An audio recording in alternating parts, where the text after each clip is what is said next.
Status for Somalis in America is believed to be prompted by a viral article from a conservative activist. The article claims tax money stolen in fraud schemes in Minnesota, such as Feeding Our Future, is funding the Somali-based terror group Al-Shabaab. Lou Raguse, who has covered this story since the beginning, takes a closer look at the claims.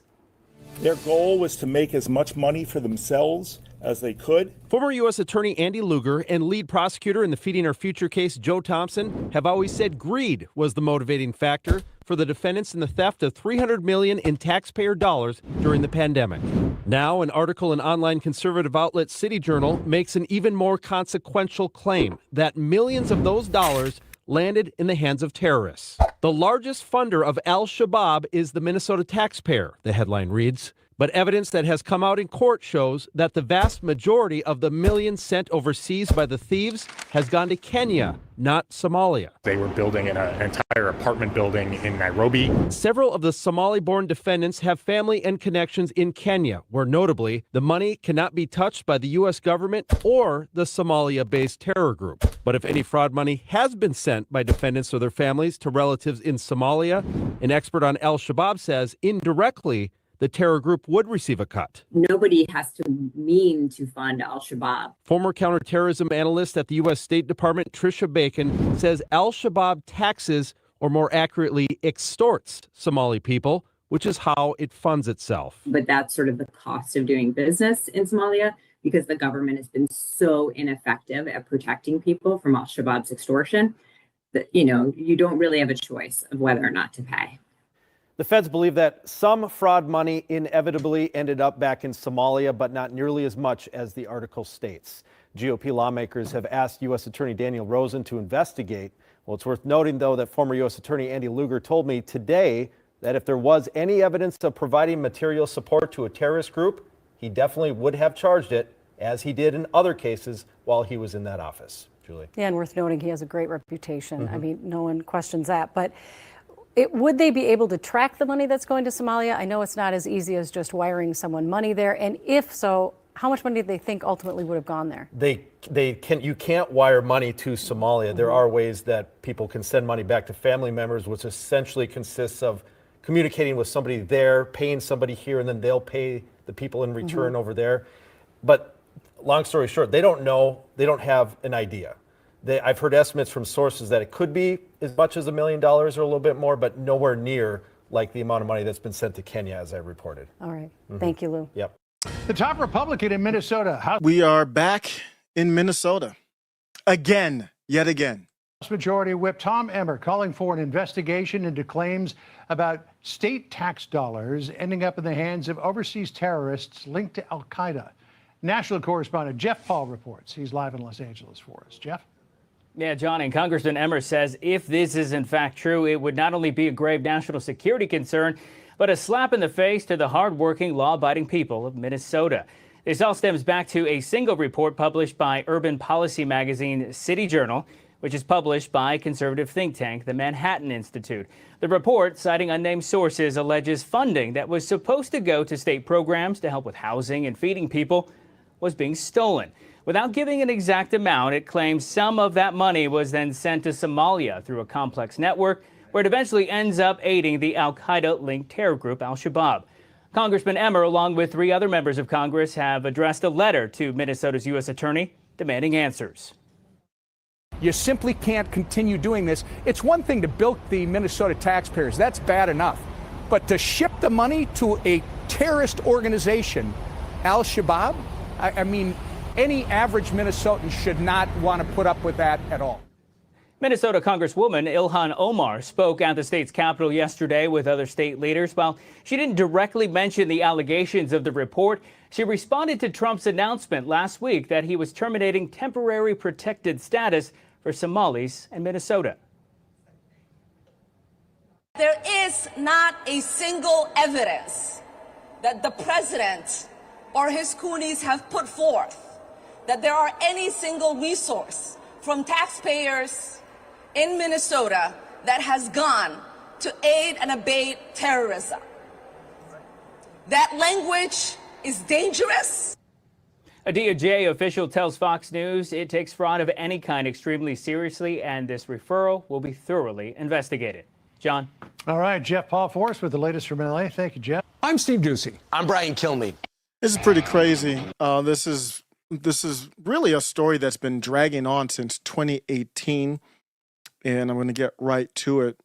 We are back in Minnesota. The timeline of things that happened in Minnesota, we're just adding to it. I mean, this is just the same story continuing on for years and years and years with information, to my knowledge, that is new potentially with where some of this money was going. Not surprising, but there's been a lot of stuff going on in Minnesota, obviously, and this is just not even like celebrity type stuff.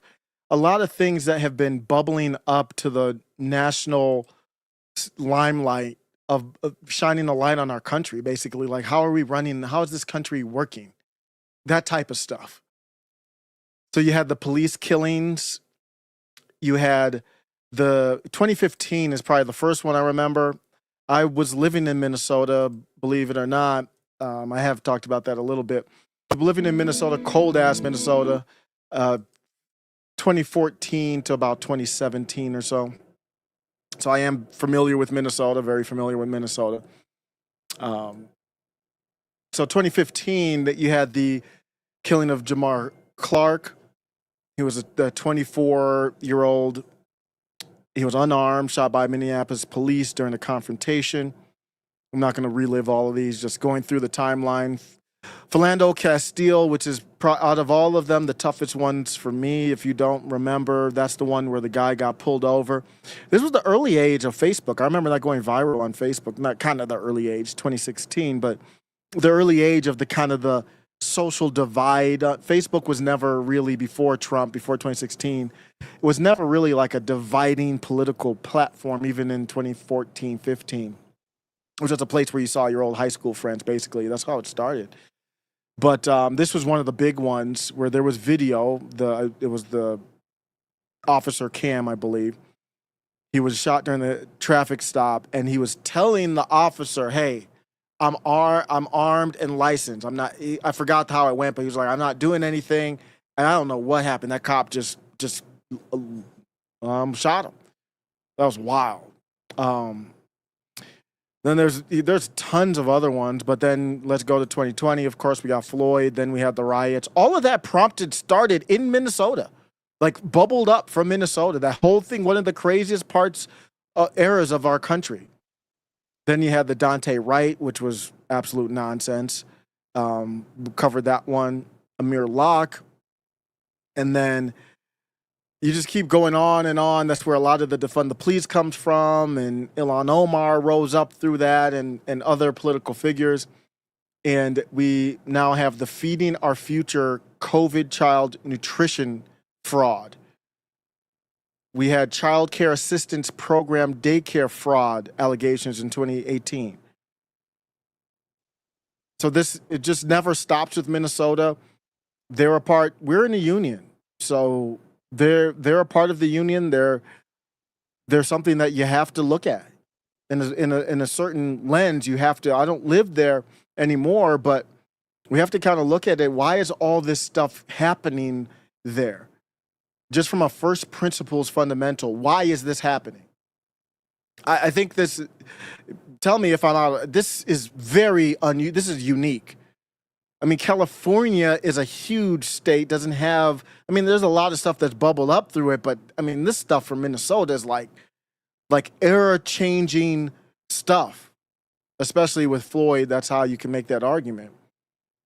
But the scandal here, there's multiple scandals. The scandal here basically is fraud through many Somalians, foreigners in Minnesota.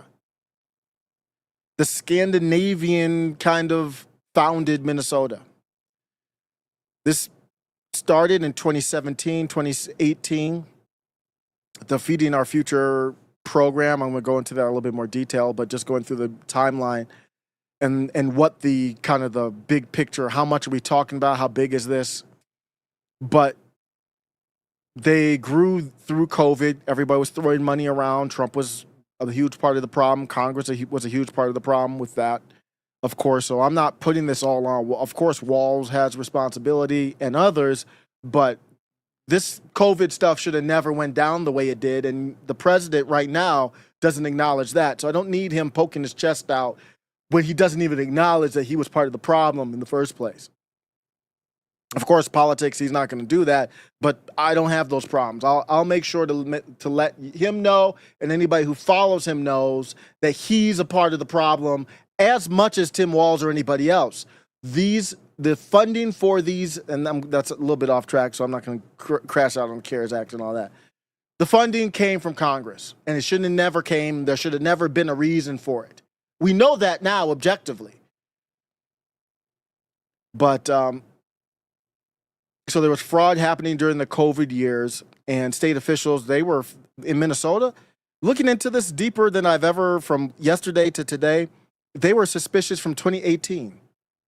And part of the story that I'm going to tell you is the people who were doing the fraud, you might have already known this, I'm just catching up on all of this, they sued based on discrimination because they wanted to keep the fraud going. That's how much they take your kindness, our kindness, as a weakness. I say, oh, you have a kind heart. Oh, you have a Christian heart. Oh, I'm supposed to love everyone and have open borders, and I'm not supposed to be racist. Up into being unlived by a black or what age or whoever you're not racist against. You could do it from black to white. It doesn't matter. There is nobody immune from the racism thing. But we're obviously talking about it from one way here. They would rather you be unlived than be racist. So they sued to keep the money flowing on a just overtly blazing illegal fraud con scam. And they sued. That's how brazen they were. It's nothing but it is the misinterpretation of Christianity. It's the misinterpretation of what it means to be a good person. It is the fall of the patriarchy in our country. That's what this all represents here. It did get, the first time I heard of it was 2022. The FBI raided Feeding Our Future's offices and more than a dozen related sites. It's coming back in the news because we're at the sentencing right now. The trials of the first groups started in 2024. I don't know why this stuff takes so long. What? Because they had so much money, they had great lawyers. If I was involved in this, I would have been under the poke. I would have been buried under the pokey in 2022. Trials for the first group started in 2024. Now we have multiple guilty verdicts. We're going to talk about Amy Bach, the founder of Feeding Our Future, went to trial, convicted. So that's why it's bubbling back up. Federal judges are handing down long sentences and huge restitution orders, like a 28-year sentence and roughly $48 million in restitution for one key ringleader. So now it's all bubbling up. I think Christopher Russo, I didn't read the Christopher Russo. I just did kind of general searches on it. But I believe Christopher Rufo is the one that did the article that kind of bubbled it back up as well. So I'm going to be going through this scandal bit by bit here. Mike Has Bad Knees says, they will always try to use your own principles against you. Well, that's why you have to be that's why you really have to have true principles. I mean, you can't have half-stepping principles. Your principle can't be, I have a country and my borders are open and we have to care for everyone. No, that's not a principle. No, my country has borders. And yes, we can have everybody's here as an immigrant in some way, shape, or form, but it has to make sense. Minnesota is wild. What was the last one I was just talking about with Minnesota? I was just talking about that. I just did a live on Minnesota just a little while ago. I don't even think I mentioned it in the timeline of things where all this stuff was going crazy. So the first thing is like, well, how big is this? Let's take a look at how big this scandal is and what the kind of the real implications are of it. It goes back to a basic basic shell company type scam. And many of them are Somalian. Now, the country of Somalia is, since the 90s, has been just in complete disarray to my knowledge. Like, there's nothing really there in Somalia. It's just pure chaos. You might have seen the movie Captain Phillips. I mean, the first thing I think about, unfortunately, when I think about Somalians, but is the meme where, what was the meme? We're the captains now, basically.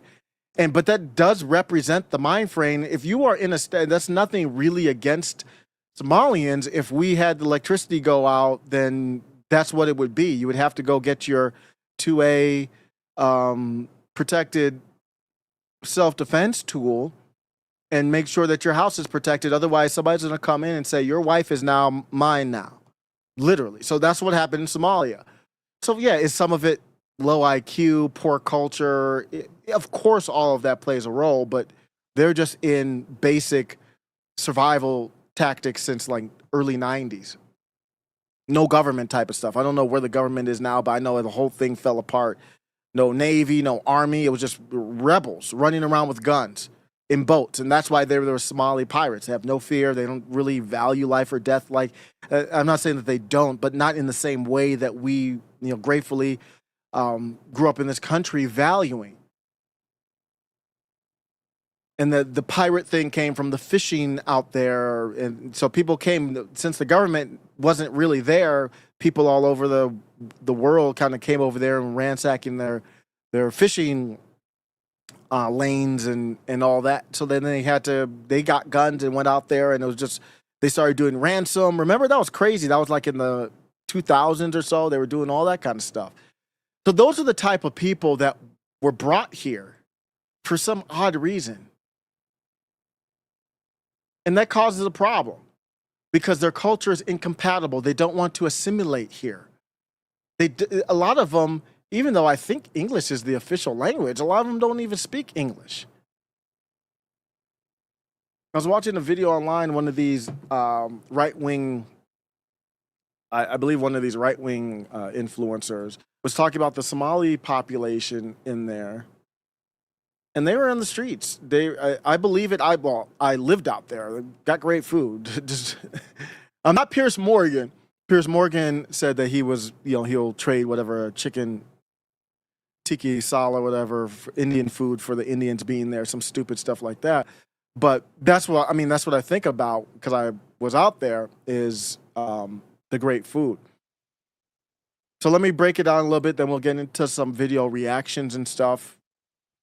This massive fraud scheme spanned food aid, housing support, autism therapy programs. One of the largest public assistance fraud incidents in U.S. history. Dozens charged with stealing hundreds of millions of dollars that were actually, let's not lose track, that they were actually meant for vulnerable people. Exploiting the kindness on the front end and the back end and the weakness. So the programs were very lax. Minnesota is just a weird Minnesota, and I don't know how the Scandinavians got like this. Part of their vibe is we welcome you and we kind of don't want to be racist. Like they don't really they stay away. They stay the hell away from the Somalians. Everybody does. The blacks do. They got Somalian gangs out there, and it's just they're a whole different world. It's a different country. There's no assimilation, basically. There's some that have. I've talked with when I was out there. I've talked with many of them. Had no beef. I remember talking to a dude that I worked with, actually, Somalian, and he knew all the Supreme Court justices, would talk politics and all that. But generally speaking, they don't assimilate. So that's why there's heat on walls right now. And my goodness, rightfully so. So this Feeding Our Future fraud, this was a child nutrition program. They were a nonprofit, and in 2020, as we were going through the COVID craziness under Trump, the organization expanded as a sponsor for federally funded child nutrition sites. So this was created because they were supposed to feed out of school children. And my kids they get their lunch to them unless they don't want the lunch, then my wife will pack it for them. But that came out of COVID because I think they did some type of program where everybody gets a meal or whatever, even if you couldn't pay for it. So my kids get it built in with the taxes or whatever. So they were, because kids were out of school. Remember, they shouldn't have been out of school. We're not going to lose track of that. So the kids were out of school, and so my understanding is this program was meant to say, hey, these kids are out of school, and Trump executive orders said we have essential businesses and non-essential businesses.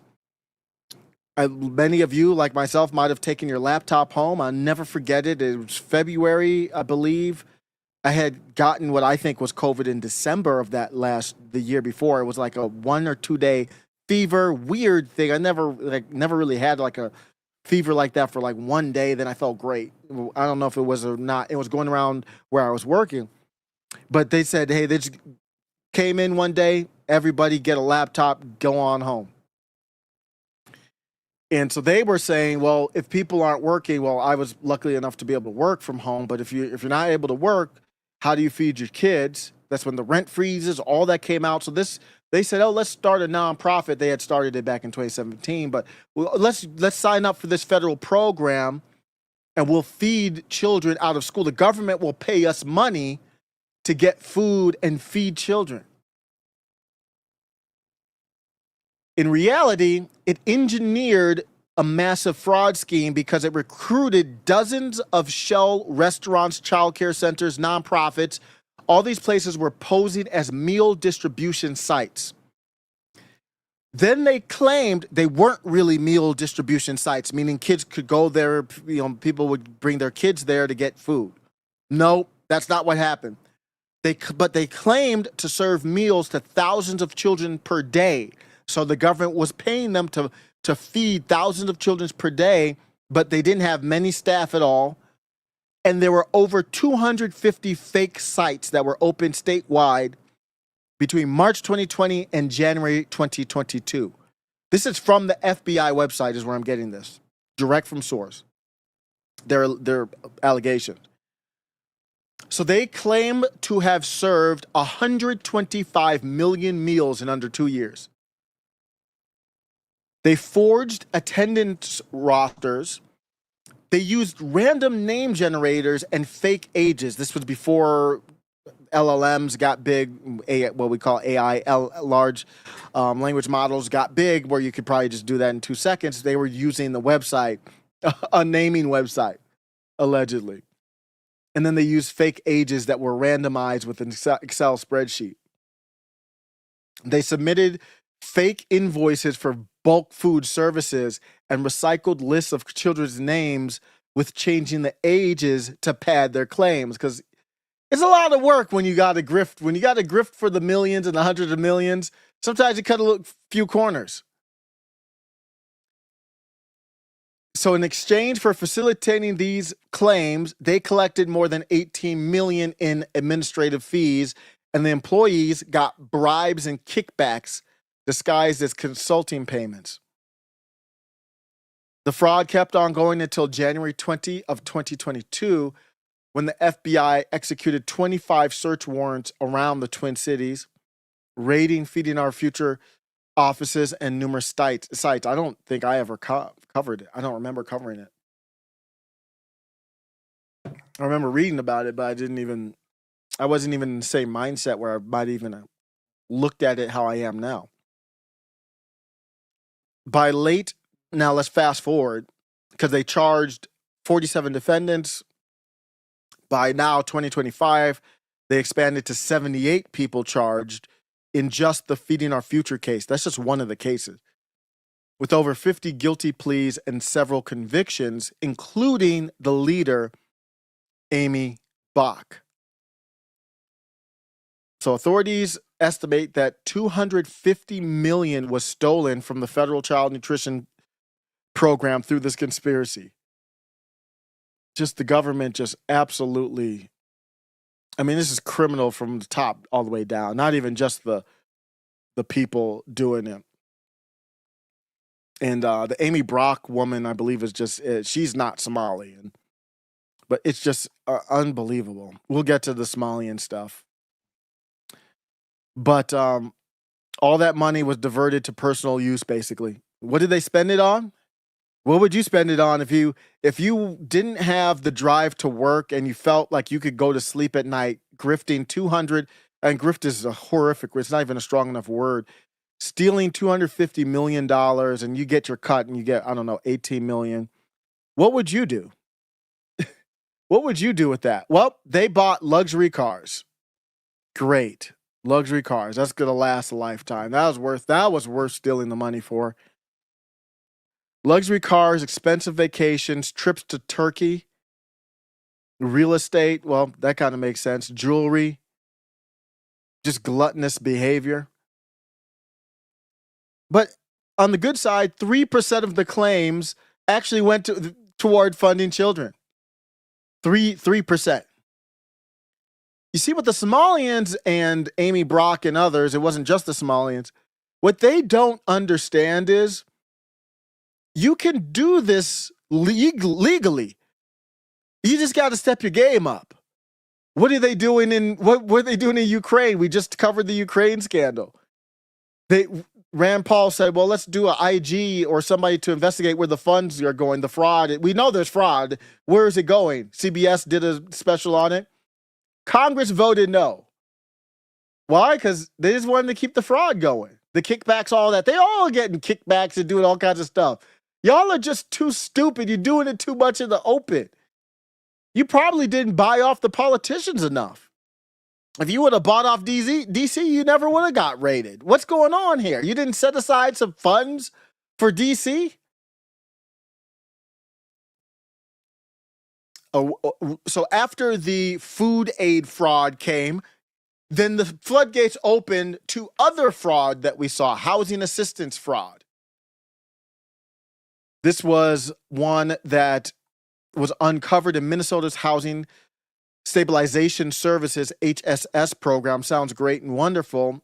It's a Medicaid-funded initiative. It launched in 2019 to help seniors and people with disabilities or mental illness find and maintain housing. It was administrated by the State Department of Human Services, of course, but it had low barriers for service providers to jump in. So the conditions that in hindsight made the program susceptible to fraud because it was so easy to get in, the Justice Department admitted that. That is a quote. Made the program susceptible to fraud. That is a quote from justice.gov. So expenditures exploded from an expected 2.6 million to over 21 million in 2021, 42 million in 2022, 74 in the next year, 104 in last year. They eventually determined that many program providers defrauded the system by acquiring names of eligible clients. So this sounds like these were real names, often from addiction treatment centers or homeless shelters, and billing for housing support services that were never given. Just nonstop. How about autism? The autism therapy scam. We just found this one out. This was one that we found out September. Prosecutors charged a defendant involved in defrauding Minnesota's early intensive developmental and behavioral intervention program. That is EIDBI. I put that in a song. Nobody's going to know what that is, but I put that acronym in a song that I'm doing about this. The EIDBI, remember, that's the Early Intensive Developmental and Behavioral Intervention Program, funded by Medicaid and run via the State Department of Human Services, paid for medically necessary therapy. This is the ABA for children under 21 with autism spectrum disorders. So the according to the charges, this one was a Somali. And this Somalian was also involved in the Feeding Our Future meal fraud. They were in both. stole over $14 million from the autism program by operating a sham therapy provider called Smart Therapy LLC. They founded Smart Therapy LLC in 2019, enrolled it as the EIDBI provider, registered it as well. So that wasn't enough. They also registered it as a Feeding Our Future meal site. So why wouldn't they, did they take the money and just stay here in the U.S.? Why wouldn't they just leave? Unbelievable. Thereby exploiting two programs parallel. Damn, boy. So listen to this. Hassan's team, this is the one that was doing the fraud on the therapy of the autism and the food, paid kickbacks to parents between $300 and $1,500 per month per child to keep families enrolled in Smart Therapy with higher payoffs if a child was authorized for more intensive, expensive services. This created a bidding war for patients. Some large families even switched to competing fake therapy centers offering bigger monthly bribes, all stealing federal funds. To cover their tracks, the conspirators forged provider signatures and obtained sign-offs from a willing, qualified supervisor. Man, they were wilding. Man, they were out here wild. Man, this is just, who knows what we don't know. So just to sum it up, the child nutrition program estimated theft all in, because everyone's skimming it as it gets down, all in. And as you saw with the autism one, that one came all the way down to the parents being involved. So when you break it down all the way, the food one, that one was fraud totaling up to about $250 million stolen. The housing stabilization services, again, we're all in Minnesota, $8 million stolen. The EIDBI autism therapy program, about $14 million stolen. Yikes. Tim Walz is a Democrat, as you know, the goofy ass dude. He took office in 2019 and he led Minnesota through the pandemic years. So that's why he's out here sweating bullets on TV. Let's listen to just a couple clips and we'll keep on going. Why do you think Nancy Mace is targeting you as much as she is? It's an easy clickbait. There is a lot of hate in this country for Muslims. There's a lot of hate in this country for... So this is just a taste of Ilhan Omar. I'm going to go deeper into her right now and the problems I have with her. There's people who I really respect who actually like Ilhan Omar, and I'm just very confused by that. I don't see what she brings to the table other than this. Other than covering, other than trying to make everything about, obviously, this cliche racism. I don't see what she brings to the table. So let's listen to her talk about, I know we're not going to do the marrying your brother jokes right now. Black people, especially black women, and there is a lot of hate, severe hate for immigrants. And so I fit the mold. She knows that she can easily raise money and get support for her bigotry from her bigoted, the bigoted people who want to give money to her campaign. But the reality is, in this country, the First Amendment does not only protect speech, it protects the right and liberty for anybody to practice their faith. I do practice the Muslim faith. I am an immigrant. I am proud of both of those things. And I was, of course, born in Somalia, which the president likes to mention. And I'm also proud of my Somali heritage. And that is not something that they can take away from me. And I just want to say, one thing that the president should understand is that you can't impeach a sitting member of Congress. And it is unfortunate that the members of Congress have not educated their uneducated president about how things work in Congress.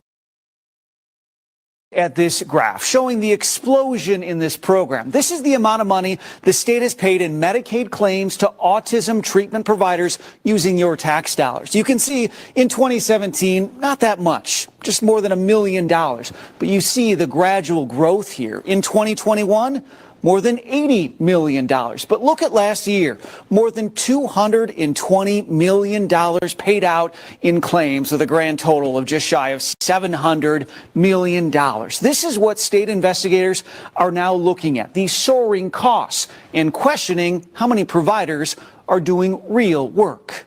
Federal prosecutors say Minnesota is grappling with one of the biggest welfare fraud waves in U.S. history. And now counterterrorism officials warn some of that money is likely ending up in the pockets of al-Shabaab, an al-Qaeda-linked terror group operating out of Somalia. Is the biggest funder of al-Shabaab, the al-Qaeda-linked terror group in Somalia, actually the Minnesota taxpayer? A federal investigator says yes. An alarming claim first reported by City Journal, which spoke with multiple former federal agents. The U.S. Attorney's Office has charged dozens of defendants across multiple schemes, including housing aid fraud, pandemic child nutrition fraud, and false billing for autism therapy. In total, prosecutors say these schemes have cost Minnesota taxpayers billions of dollars. Still, there are people that have legitimately could use those resources that are not getting those resources. It's past criminal. Minnesota is home to one of the country's largest Somali communities. Former state fraud investigator Keish Magan, himself a Somali American, wrote last year that it's uncomfortable and true that nearly all defendants in these major fraud cases come from that community. They have taken advantage of the most generous country in the world and one of the most generous states in that country. And according to City Journal, some of the stolen money was sent overseas through informal cash transfer networks. Investigators say once that cash arrived in Somalia, al-Shabaab took a cut, whether the sender intended that or not. It's hard to watch this, man. Just to see this going on, what does accountability look like? I don't see anything that even brings us close to what you would consider to be accountability, and that's very concerning. Why is that? There's a deep reason for that, and part of it is just the way that Minnesota's set up. Minnesota is a very, very unique part of the country, and let's just look at that. So when we look at the area out there, they are very tribal. The Somalian groups are very, literally, they're like clans, basically, out there. It's like family clusters and clans. That's how they operate. Many of the schemes we're finding out were somewhat of a family-based business, and they involved the community. As you can see, they involved even parents. It was like, that was like a community type of thing where everybody was all in on it. If you look at it, there's a sibling ring here. Brothers Abdulakir Salah and Abdi Salah, they both pleaded guilty to stealing millions in meal program funds. Married couples, several schemes pulled in husbands and wives or in-laws. So they kept it all in the family, very clearly. Married couples, a ton of them involved here. The one that had a nonprofit called Academy for Youth Excellence. Remember, there were hundreds of fraud sites at like the middle management level of this. This husband and wife, relatives, Sarah Noor and Abdiwabab Muhammad, co-led another youth program, Academy for Youth Excellence. The family ties showed a tight-knit group coordinating their stories, covering for each other in the family, and bringing in people in the community, with one paying over $100,000 in kickbacks.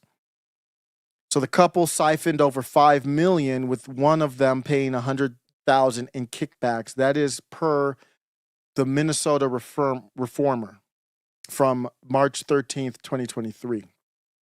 And the reason I got that, I said, let's look at, they're very close, like tight-knit community and family. And now they have clans and everybody fights.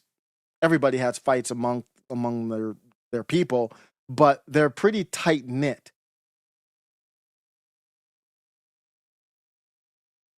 So let's look at the historical roots of Minnesota, and then I'll kind of touch on maybe Trump a little bit, and I'll be out. Minnesota, they have a social welfare type of approach. It's very liberal in a way, and it's deeply rooted in the history of Scandinavian immigration and progressive politics.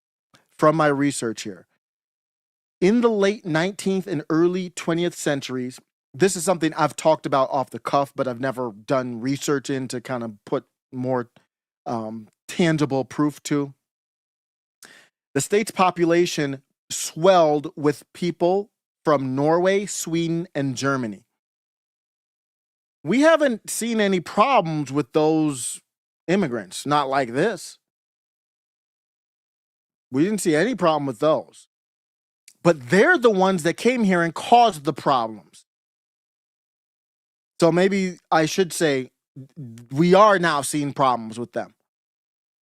Very similar to why I think it was the South African, the immigrants that wanted to come here from South Africa, and I was like, hell no, I don't want the whites fleeing their country. They're not Scandinavian, obviously, but they're basically Minnesota, Norwegian, Sweden, German whites who are going to, in my opinion, come here and just vote for this type of stuff or look the other way for this type of stuff. How are Minnesotans not more upset about this? So they brought, and then many of them were Lutheran, they brought a cultural emphasis on community support and social improvement. So you can see you bring the poor blacks, refugees fleeing from a war-torn, civil war-torn country, and we're Lutherans. We believe the right thing to do is to support these people. This pushed Minnesota to the forefront of progressive reforms. So it's not an accident to me why all these things are bubbling up in Minnesota. It's starting in the 90s, as civic and religious groups built institutions to aid the needy. One scholar said Minnesota is considered a haven of progressive thought and action, one of the most liberal social policy frameworks in the country, in no small part as a result of these Nordic immigrants. In practice, it translated to a high trust, and I use that in the hook for a song I've got, because I put in the hook, I was like, maybe it's too high trust. And I got it directly from this deep research I did. And the deep research, they were talking about this. This is from a website called religiousmncarleton.edu. So is this from the school? I guess it's from the school, Religions in Minnesota.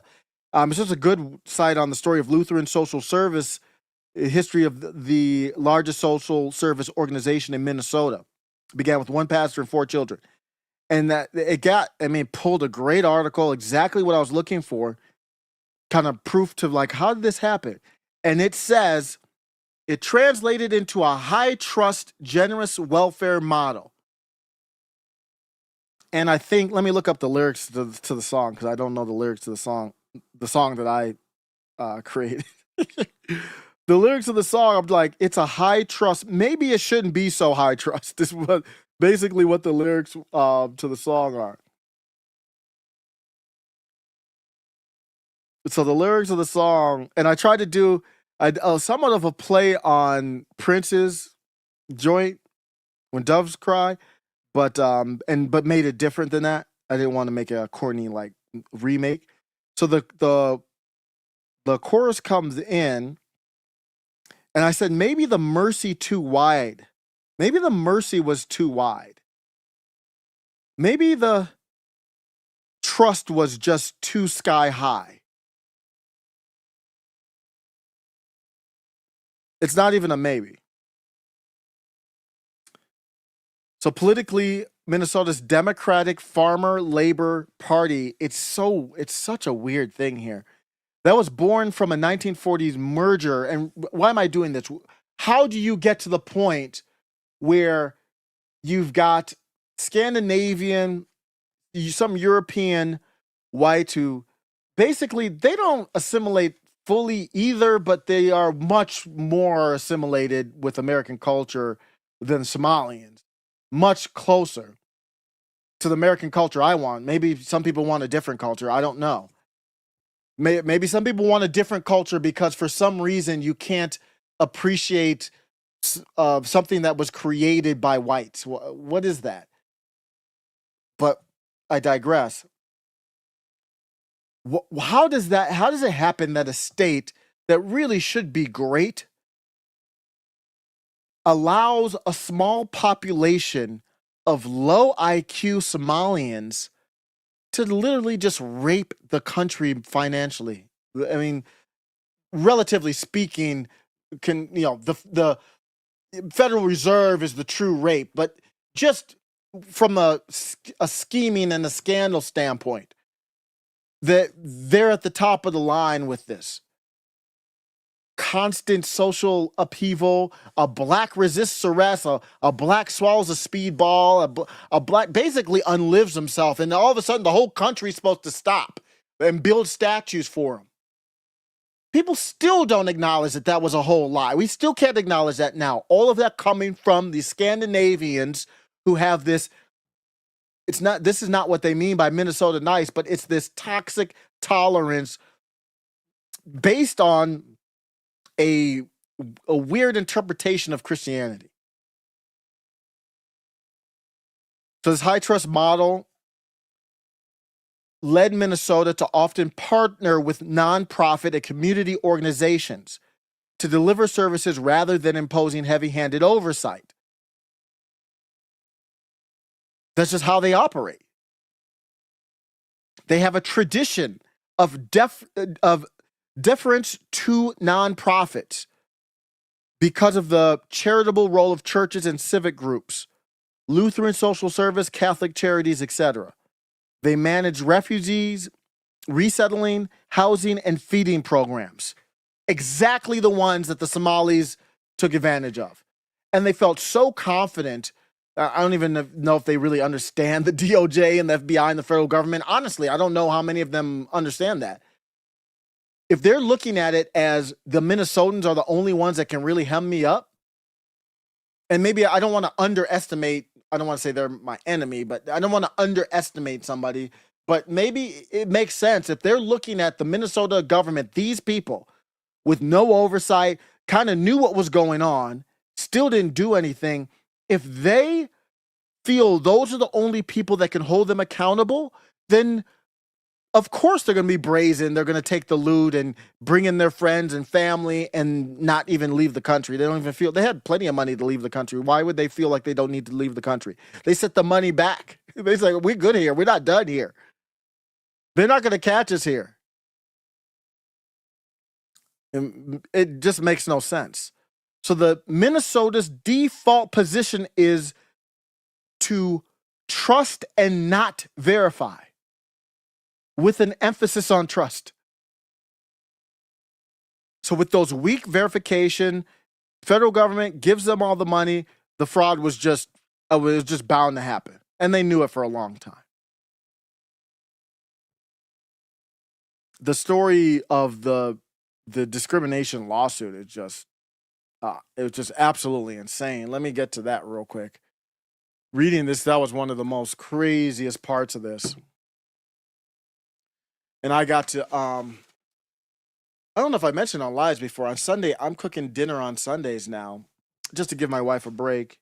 I'm not a good chef, and I got some, I got a more complicated meal to make. It's not that complicated, but see these meals like I got on TikTok from Crazy Village Lady Mel. She posts recipes on Twitter sometimes. this braised leeks recipe with anchovies. I know some people don't like anchovies, but just for flavor. Then some chicken, and then some fondant potatoes. So I gotta do some prep. I gotta do some prep, so I gotta handle that. But and I did a song with the discrimination part, because that part was so crazy. That part was so crazy. Let me bring that up. So Amy Bach, who was the white, let's look at this toxic dynamic in Minnesota.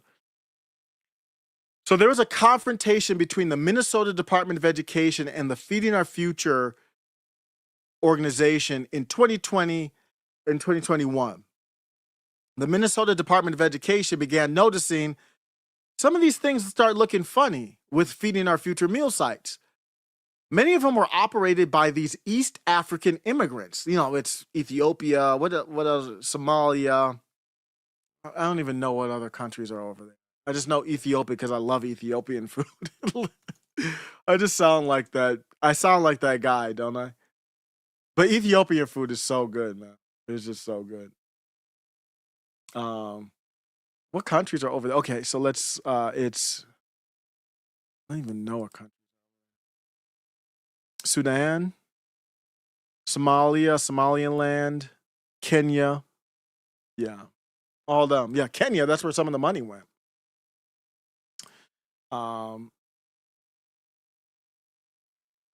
So yeah. Let me go to the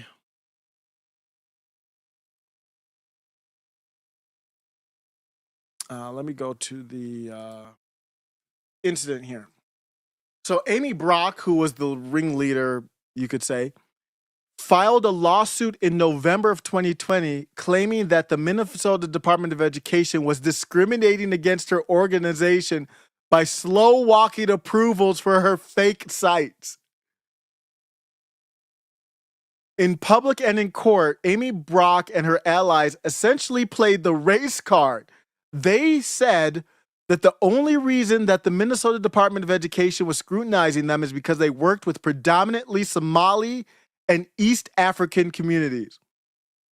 So Ilhan Omar, those type of people, there should be no one who's more mad, more upset, more furious at this situation than them at those Somalis.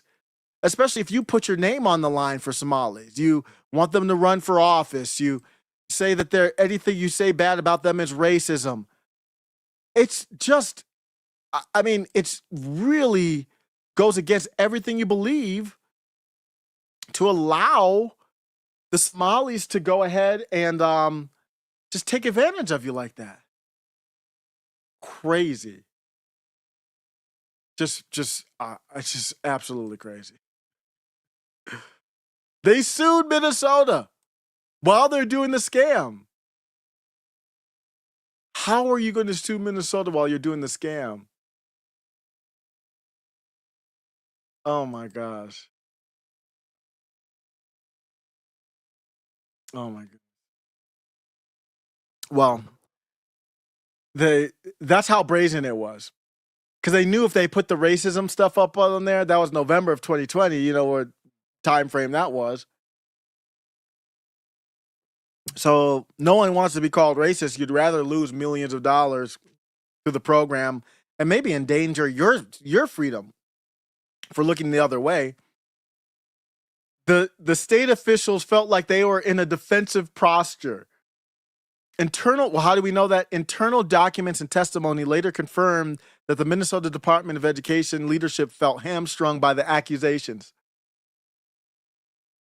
As the Legislative Auditor reported, even when the Minnesota Department of Education had serious concerns, it inappropriately deferred to the nonprofit and even let Feeding Our Future investigate complaints about itself. Wild.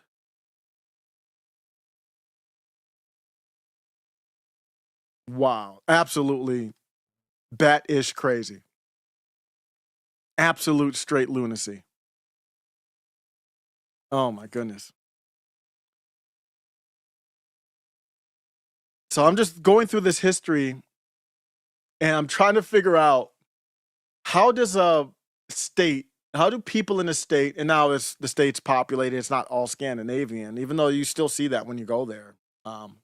There's a bar called Skull that I go to. It's literally the Viking channel. But how does that happen where you live in a state that you allow this? And then it happens and you still you're still not upset.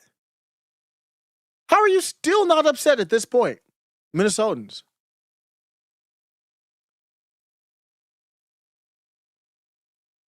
I'm going to go to the chat real quick and then look at Trump.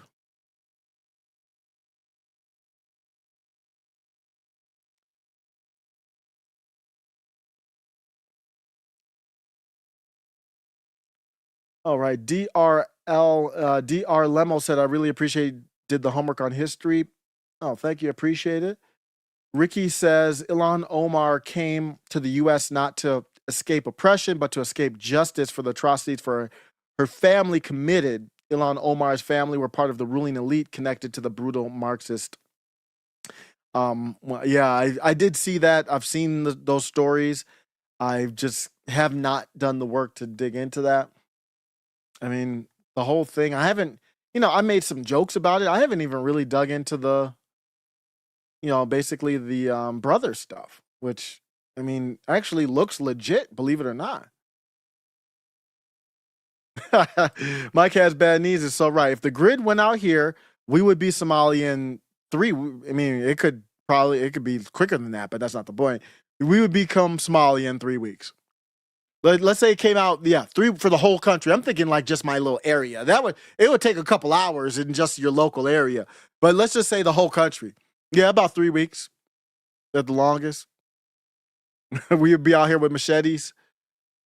I saw this video of this TikTok person giving out machetes to homeless people. I don't know if it's real or not. I don't know what's real anymore. Love your hair, mate. Yeah, my hair is awesome. Thank you. Ricky says, dictator of Syed Bir in Somalia. I don't know that. Oh, you're finishing your other comment. Yeah, I saw that. I can't comment on that. I believe it, but I can't confirm it or talk about it. Like, did I say deeper into her? Was that from Ilhan Omar? Yeah, I think I said something to the effect of, oh, she's easy on the eyes. I didn't mean it like that. I can understand why you wanted that clarification. Is it Mike? Mike has bad knees. Like, just to clarify, what did deeper into her mean? No, I'm good. Even though she is actually attractive. AOC is not for me. Ilhan Omar is actually really attractive. She comes here and her husband's white, right? And she marries a white too. Just all of this, the whole thing is just, yo, man, the whole thing is just too much. And then she's here and then she marries a white. And there's absolutely nothing wrong with marrying a white, but the problem is her positions. With all the positions she has, it just doesn't add up. I mean, if you're gonna marry a white, wouldn't you be appreciative of the white? I mean, isn't that weird to marry into a white but not be appreciative of the white? How does that work? That's just weird, and it would go both ways. If you're a white, how could you not be appreciative of the Somali? Now, it's not like Somalians have all bad traits. We've been talking about just the negative ones here that they haven't allowed them to assimilate. But yeah, after the Civil War, we just started letting them in. It's not much different than the Afghan thing. It was even a little bit different, but they supposedly did interviews and all that, let them in, How did they get to Minnesota? Was it just jobs? Oh, okay. The initial placements, resettlement agencies, the Lutheran Social Service, same groups, chose certain cities as the sites. Minneapolis, St. Paul was attractive, existing refugee infrastructure, churches with resettlement programs, and a strong nonprofit sector. And a lot of trust and little verification, so it worked out perfectly. The first wave of Somali families were placed there in the 1990s. Once there was a small community in Minneapolis, then the relatives and friends wanted to move in to join them. From other cities, Atlanta, San Diego, Dallas, they're like, hey, the whites up here are pretty much letting us do what we want. You might want to come up here, basically. If you're Somali and then you hear, hey, my cousin's in Minnesota, there's a mosque, there's halal food, someone speaks Somali at the clinic, let's go there. They're not used to the snow. Why are they there? They're not used to the cold. Why are they there? They have melanin in their skin. They're not for that. The whites, they're pale whites. They're built for the cold and the snow. Your skin is melanin. You're dark skin. You should be in the sun. You should be in a hot climate. Why would you even want to go to Minnesota? No, there's no other reason other than for fraud like this. None. No other reason for them to want to be there. Especially in the 90s. You did have jobs, but in the 90s, you had jobs other places too. So they got comfortable, and that quickly we let them sit, and it's just like you let something fester, and now it's a dense community. How do you undo this now?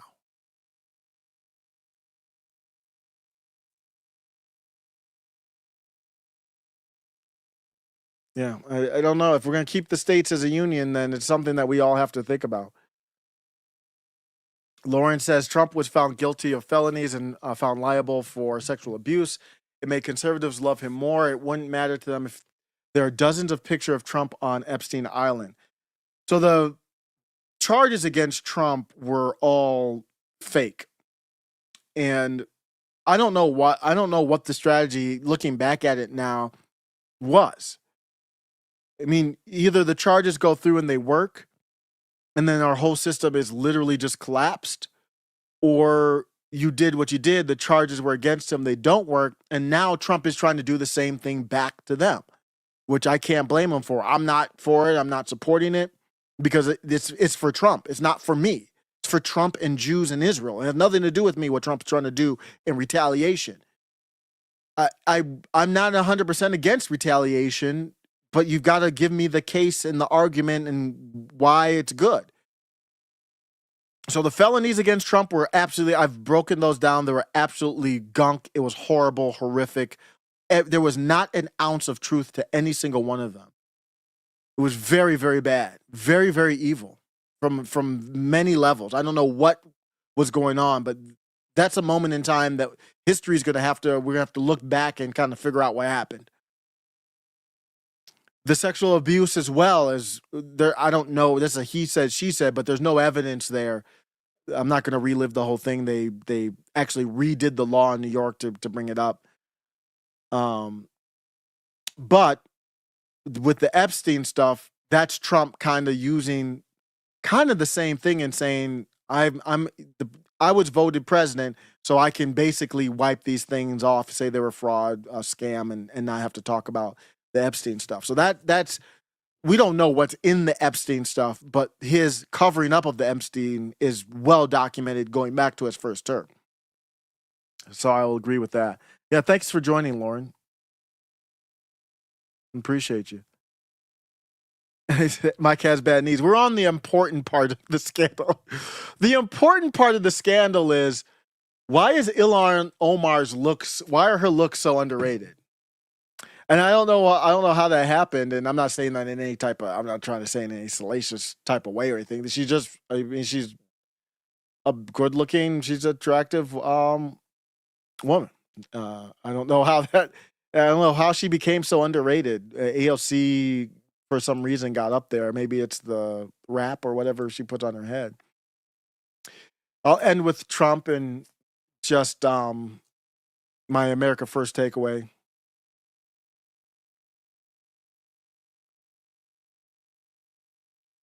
Trump brought this back up, and he was posted on Truth Social, and he posted that he was terminating, effective immediately, the temporary protected status program for Somalis in Minnesota, which I fully agree with. The TPS is the program. It is not going to solve anything, but it is. I am not against that stance. It's the program that let people from war-torn countries live and work here legally. We got to end that for sure. Then he said Minnesota under Tim Walz was a hub of fraudulent money laundering activity, which is objectively true. Somali gangs are terrorizing the people of that great state, which is objectively true. Just from the scandal, we know that there were gangs involved in Somali clans, is what they call them, or gangs or groups of people, and that billions of dollars are missing. I don't know if the total gets to $1 billion or not. I think I put that in the title, but it's a lot of money. He ended with send them back to where they came from. It's over. And then that's where I kind of part ways, because I fundamentally think the problem is who's in control. Who is in control? Trump was in control during the pandemic and breaking it down from there. You can't be the one to tell me to send them home. I want to go up higher up the ladder and figure out who's really running this thing. How did this happen? Who's really running this stuff? So no, I am not for send them back home. No, I want to start with the top. Broader, obviously imprison those who broke the law. Trump said Somalians have caused a lot of trouble and that the U.S. should not take their people anymore. We shouldn't take anybody anymore. I don't care if they're white, black, Somalian, anybody. None of them. Nobody. We got to figure this out right now. And I understand that a lot of the reason why we opened it up is birth rates and stuff, but we got to figure that out. So Trump basically kind of bubbled that up doing that. And Tim Walz was on Meet the Press. I think he was on Meet the Press today, because he's under fire. I mean, this is not looking good. And it kind of didn't look, it kind of didn't go well from the clips, but he's just kind of goofy. It's hard for him to do like a serious kind of sit down type thing because he's just so awkward. But let's see. I believe this is it here, and then I'll be out. And joining me now is Democratic Governor from Minnesota, Tim Walz, chair of the Democratic Governors Association and a top surrogate for President Biden. Governor Walz, welcome back to Meet the Press. Thanks for having me. Thank you so much for being here on this caucus eve and break. Oh, it's caucus. I should have had that ready. I saw him on there earlier today. If I'm not mistaken, I could have swore I saw him on there.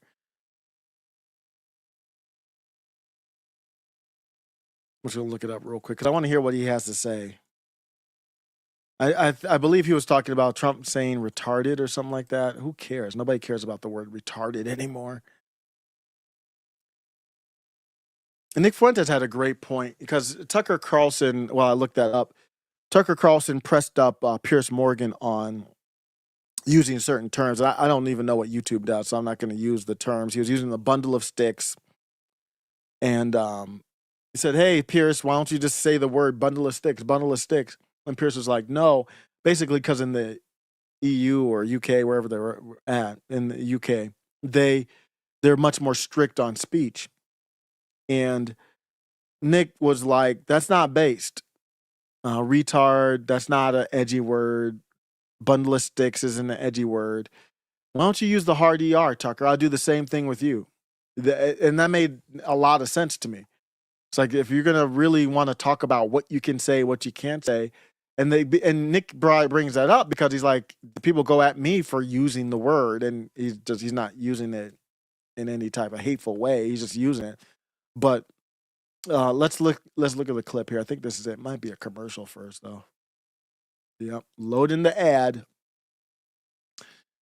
This is from the Daily Beast, and I think this is the clip if it does load.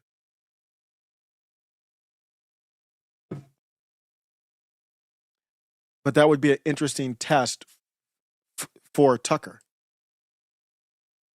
Well, Governor, let me have you weigh in on this, because part of your initial response to President Trump's post was to call for him to release the results of his MRI. And I want to give you a chance what the hell are we talking about? Give our viewers exactly a sense of what you mean. What exactly?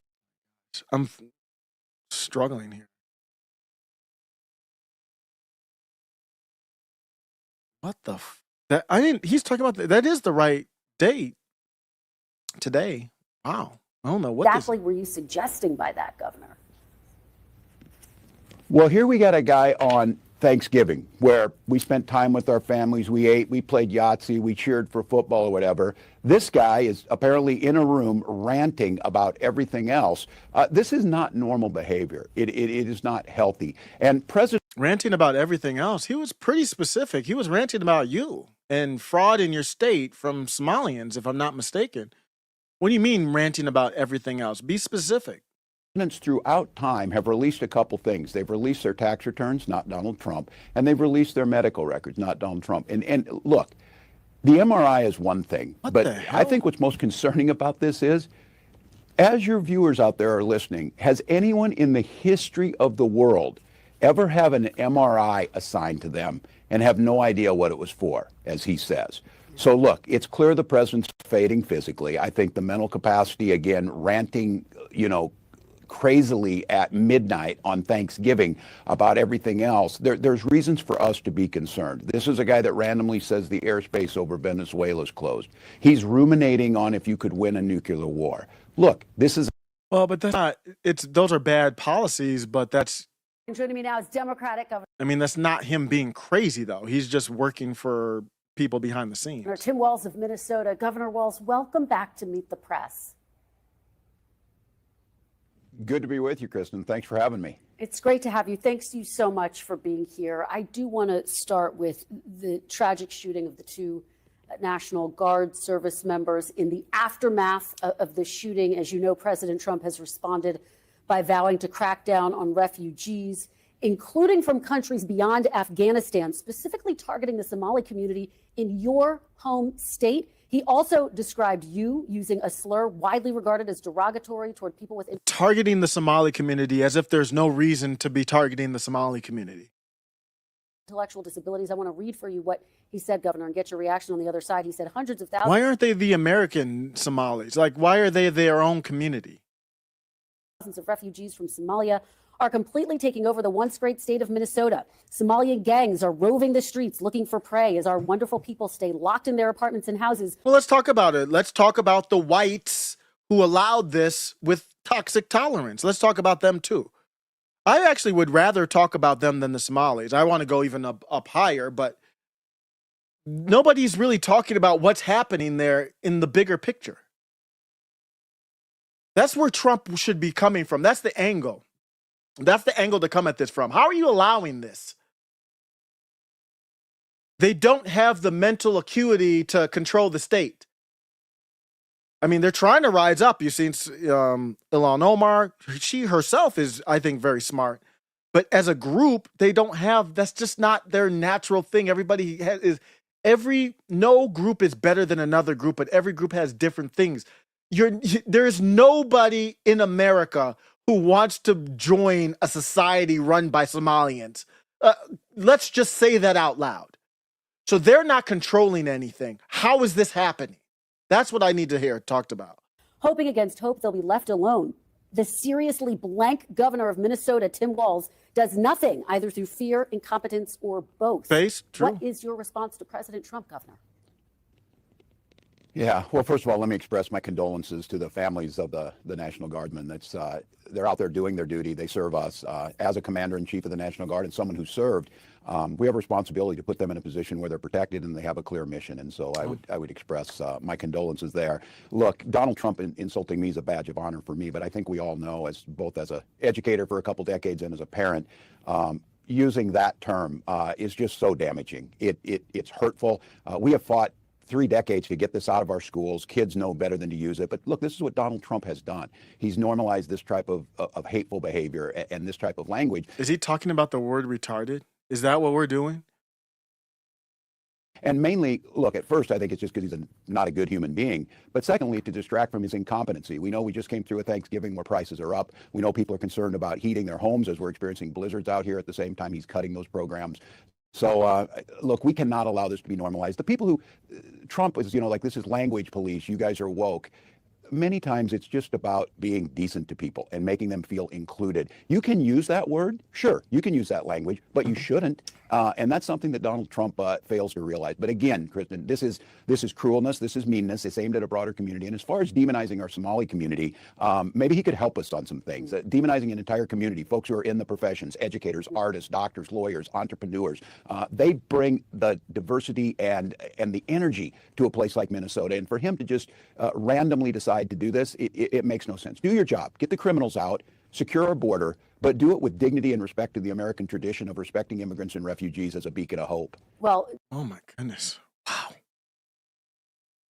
That's who you guys elect to run your state? You're happy with that?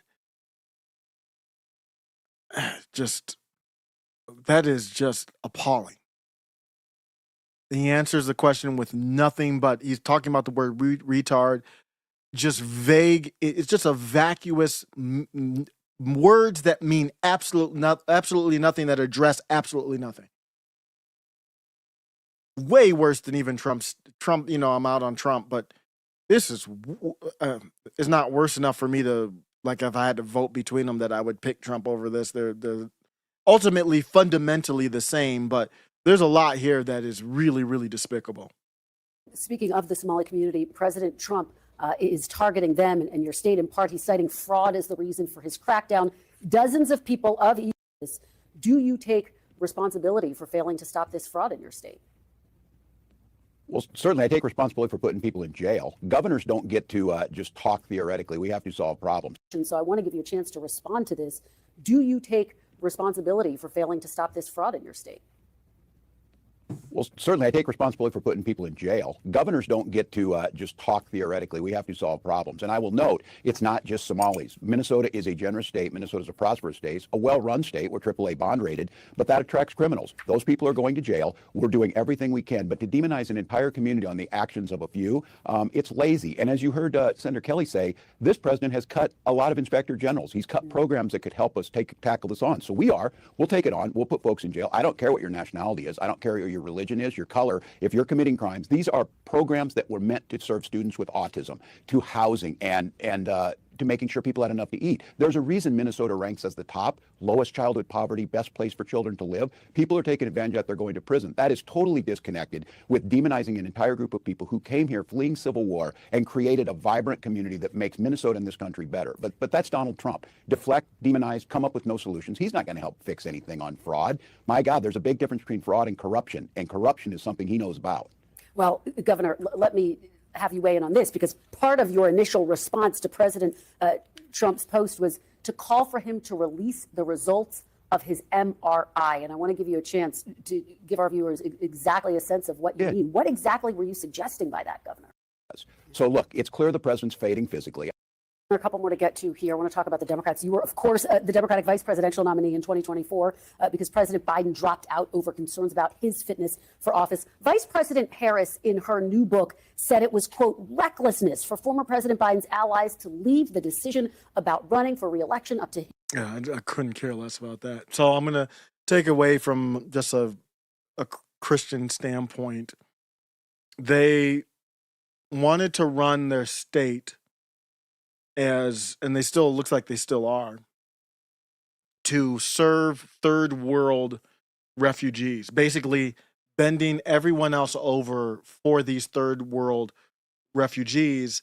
And they believe that is a Christian virtue, and it is not. We are all sinners. There is nothing in Christianity that says you need to believe that everyone should be trusted. That is not a part of the religion.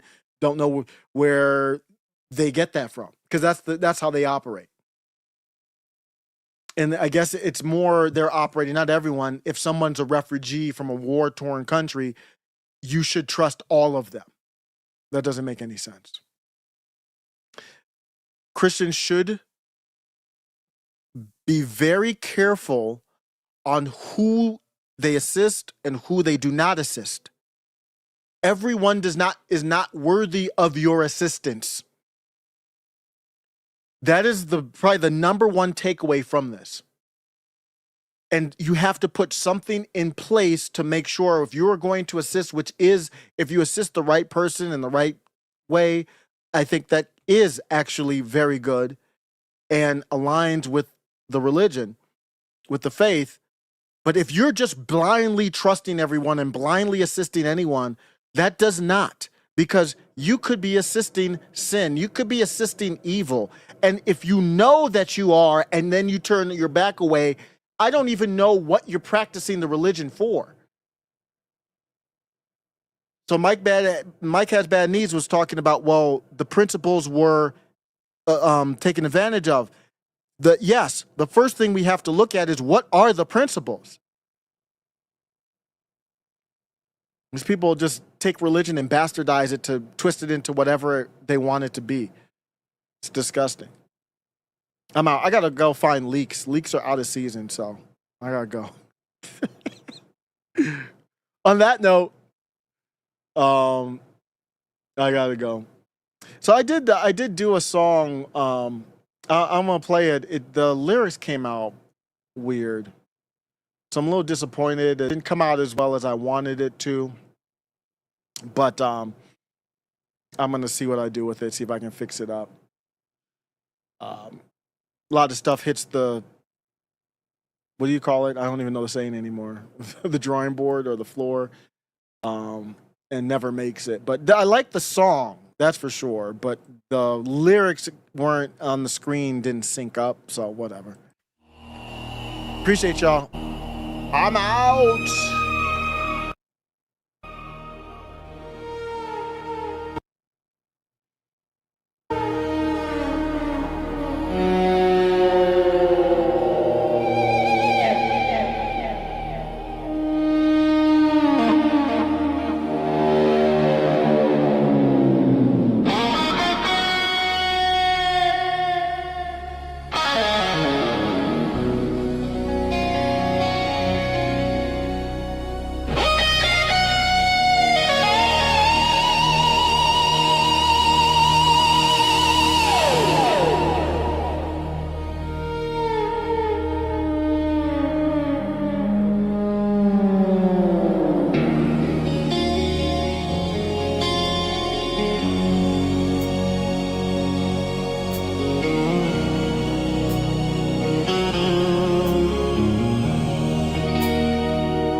Minnesota's child meals in COVID's grave. Feeding our future swelled from 3 mil to 220 days. Sites that weren't there, just invoices in the frame. Education froze funds, but the racism played. Lawsuits flew fast, kept the cash on display. 250 million gone, laundered far away. $1 billion wake up in the North Star's delay. Maybe the trust was just too sky high to halt the schemes before they multiplied. Maybe the fear's just too deep to defy. The block that votes while the needy cry. Maybe the mercy too wide to deny. The temp stays turning permanent lie when doves cry. Minnesota's wide. When the funds run dry, the homeland sighs.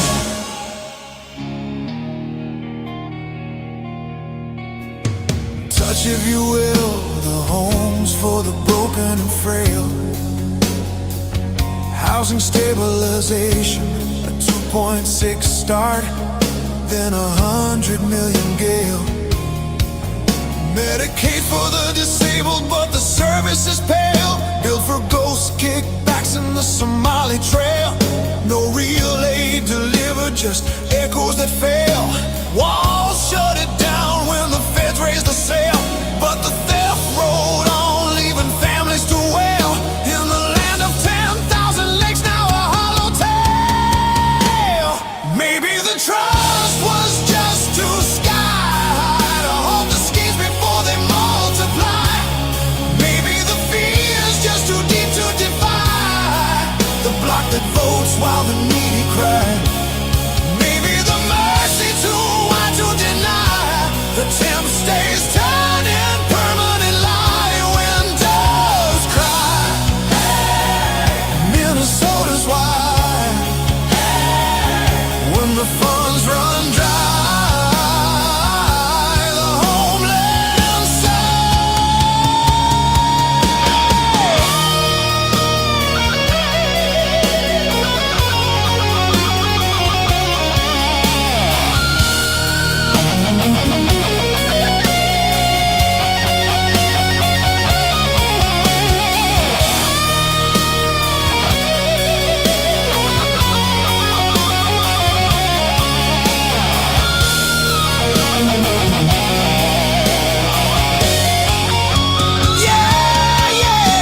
autism therapies, 14 mil in the dark.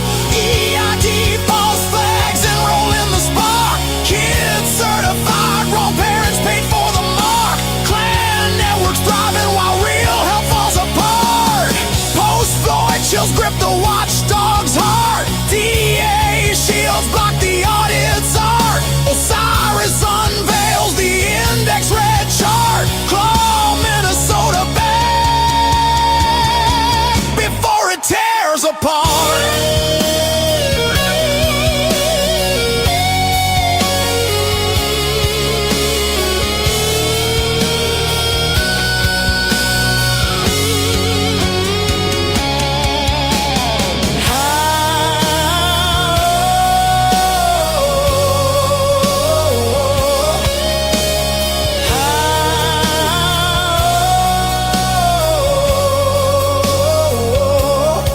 How can a governor preach from the dome so still when remittances ride to the Somali hill?